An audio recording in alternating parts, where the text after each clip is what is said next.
Você está na TV Justiça e este é o Plenárias, a oportunidade de rever os principais momentos das sessões plenárias do Supremo Tribunal Federal, que você já acompanhou em direto do plenário ao vivo.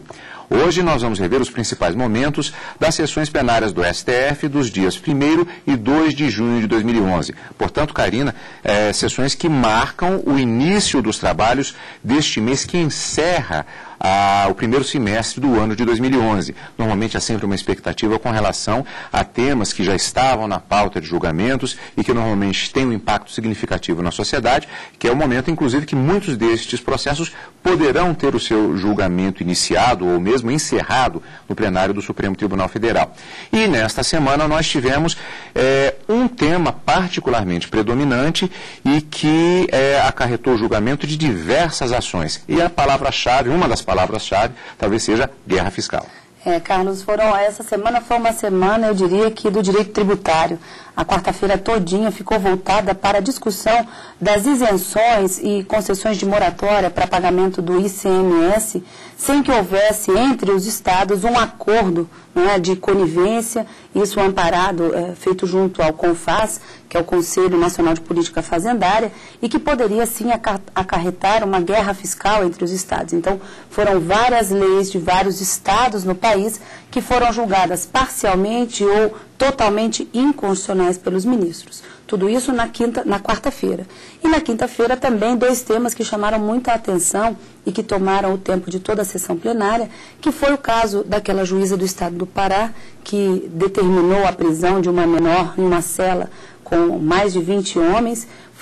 Foi objeto de 2 mandados de segurança em discussão, mas que não tivemos um resultado ainda por conta do pedido de vista do ministro Luiz Fux.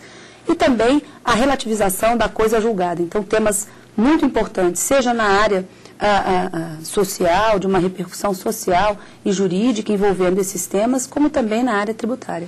E nós vamos ver ao longo dessa edição justamente, detalhadamente, os principais momentos justamente destes julgamentos que aconteceram no plenário do Supremo Tribunal Federal. Vamos começar a respeito de um tema geral. Nós sempre repassamos para o telespectador aqui no Plenárias, não apenas os processos, as ações propriamente ditas que foram julgadas, mas os temas que estão relacionados a esses julgamentos. Um deles, por exemplo, é relativo ao chamado exame de DNA. Aumentou significativamente o número de pessoas que procuram o exame de DNA para comprovar a paternidade biológica de crianças.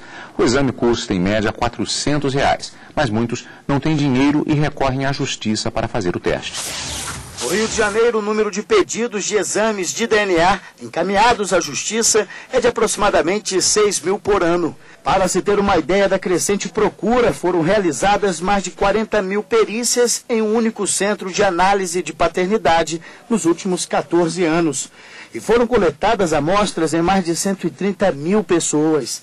O teste é simples e pode ser retirado da saliva, sangue, cabelo, urina, sêmen ou qualquer outra substância que contenha células do suposto pai ou da mãe. Se no início o processo era caro, hoje o custo com o exame é bem menor e sai em média por R$ 400. Mas nem todos têm recursos suficientes para pagar o tratamento. A saída, então, pode ser mesmo ir à Justiça para acabar com a dúvida e definir a paternidade. Antigamente, o exame de código genético realmente era uma ferramenta muito cara para se comprovar a paternidade. Então, se utilizava outros meios de provas testemunhais, por exemplo, não é isso? Ou mesmo o exame de sangue, mas que não tinha uma autenticidade, né, naquele exame, ou seja, havia uma grande probabilidade de erro nesse exame de sangue, mas o exame de código genético ele é extremamente certeiro. O exame de DNA se tornou uma importante contribuição da medicina ao direito. É a partir dele que o interessado na descoberta pode requerer na Justiça maior assistência do responsável pela criança. Aquelas pessoas declaradas judicialmente, juridicamente pobres, elas têm acesso a esse exame de forma gratuita. E é um direito da criança e do pai, obviamente, da criança de saber ou de conhecer a sua origem genética, e é do pai de confirmar efetivamente se aquela paternidade que está lhe sendo imputada, ela é real ou não. No Distrito Federal, uma lei de 1996 deixou a cargo do governo local a despesa com o teste para as famílias de baixa renda. A medida facilitou a vida de muita gente. O laboratório da Polícia Civil é o responsável pelo exame de DNA solicitado pela Justiça. É aqui que chegam os pedidos vindos das varas de família. Todo o procedimento é arquivado. O exame demora em média 5 meses para ficar pronto. A divisão de pesquisa de DNA forense foi criada em 1996 com o objetivo inicial de auxiliar as perícias criminais. Com o avanço tecnológico, a missão do Instituto se transformou em investigar a paternidade e maternidade.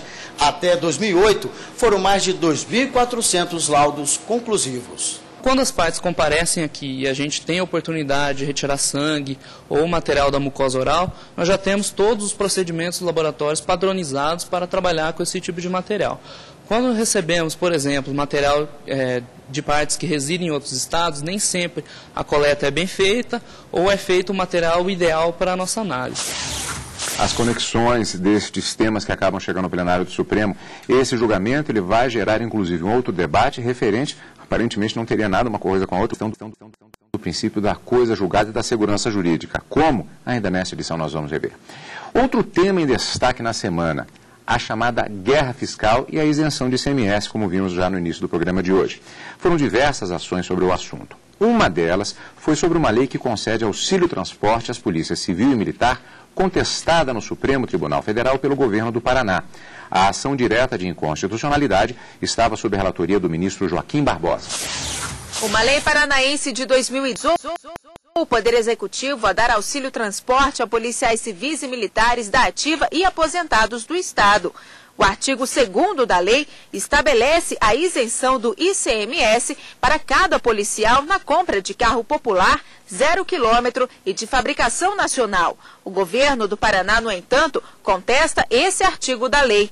Alega que a isenção do referido imposto é inconstitucional, porque para haver o desconto seria necessária a aprovação unânime por parte de representantes dos estados em convênio realizado pelo CONFAS. O governo paranaense argumenta ainda que conceder a isenção fiscal sem previsão de convênio privilegia os integrantes das polícias civil e militar do Paraná em detrimento dos demais estados. Na sessão plenária da quarta-feira foram 14 processos e 23 leis tratando exatamente do ICMS, fazendo com que a chamada guerra fiscal se tornasse tema central na sessão plenária do Supremo desta quarta-feira. Só para começar, além da ação que vimos na reportagem anterior, os ministros julgaram inconstitucional uma lei do Rio de Janeiro que concede benefício de ICMS. A ação foi do governo de São Paulo. A repórter Nathalie Machado acompanhou os trabalhos. Um dos argumentos da Procuradoria de São Paulo foi que a criação da norma teria acontecido depois que empresas do Estado tiveram impostos considerados inconstitucionais em outra ADI. Este é um caso clássico da chamada guerra fiscal, cuja jurisprudência desta Corte já é vintenária no sentido de afastar a lisura de benefícios fiscais concedidos por um Estado sem autorização convenial. Em relação à pertinência temática, esta Corte também, em jurisprudência caudalosa, tem admitido o ajuizamento de ações diretas por governadores de estados contra leis de outros estados, tendo em vista a própria característica e tipicidade da guerra fiscal, que visa, com a concessão de benefícios, a atração de empresas, muitas vezes situadas em outros estados. A Procuradoria do Rio de Janeiro não concordou com os argumentos. Disse que a norma questionada não exonera o contribuinte do pagamento do imposto. Ainda lembrou que existe um convênio interestadual que permite o ato. Os ministros concordaram e, por unanimidade, julgaram a ação procedente. O Pleno também analisou outra ADI. Desta vez, o governo do Paraná questionou uma lei estadual. Segundo o relator, ministro Joaquim Barbosa, a norma permite que policiais, militares e civis da ativa e aposentados comprem carro popular, nacional e 0 km com a isenção do ICMS, o que violaria a Constituição Federal. O ministro Marco Aurélio criticou a regra paranaense. Mediante um sutil jogo de palavras, uma rotulação imprópria, a meu ver, porque o direito é uma ciência, os institutos, vocábulos, expressões têm sentido próprio, né? Se implementou uma isenção, né? Guerra fiscal Eu penso que não há guerra fiscal porque os beneficiários são pessoas naturais, né? E do próprio Estado na condição de servidores ativos e inativos. Agora, o que penso é que peca a lei pela falta de razoabilidade. Por unanimidade, os ministros julgaram procedente a ação direta de inconstitucionalidade. Pois é, como eu já disse, foram 14 processos que foram julgados na sessão plenária desta quarta-feira, um total de 23 leis estaduais que tiveram a sua constitucionalidade questionada no plenário do STF e a maioria considerada, aliás, todas foram consideradas, na verdade, inconstitucionais, né, Karina? Parcial, ou parcialmente ou totalmente. Mas, então, como no próximo bloco a gente vai aprofundar nesse tema, primeiro, o ICMS, do que se trata esse imposto e por que essa diferença, essa possibilidade de legislações diferentes entre os estados gera esta situação denominada guerra fiscal. O ICMS é um tributo estadual previsto na Constituição e na Constituição Federal nós temos as hipóteses de incidência desse tributo.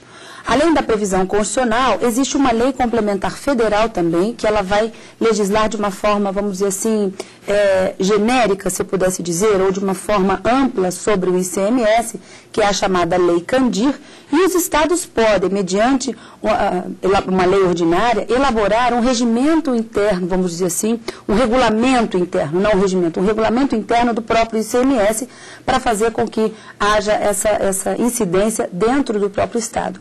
Então, como há a possibilidade dos estados legislarem internamente sobre o ICMS, acaba, por vezes, o estado extrapolando o seu poder de legislação e concedendo isenções ou prazos de moratória para pagamento, períodos estendidos para que esse ICMS pague, no afã de atrair muito mais contribuintes para o seu estado e aí sim promover essa chamada guerra fiscal.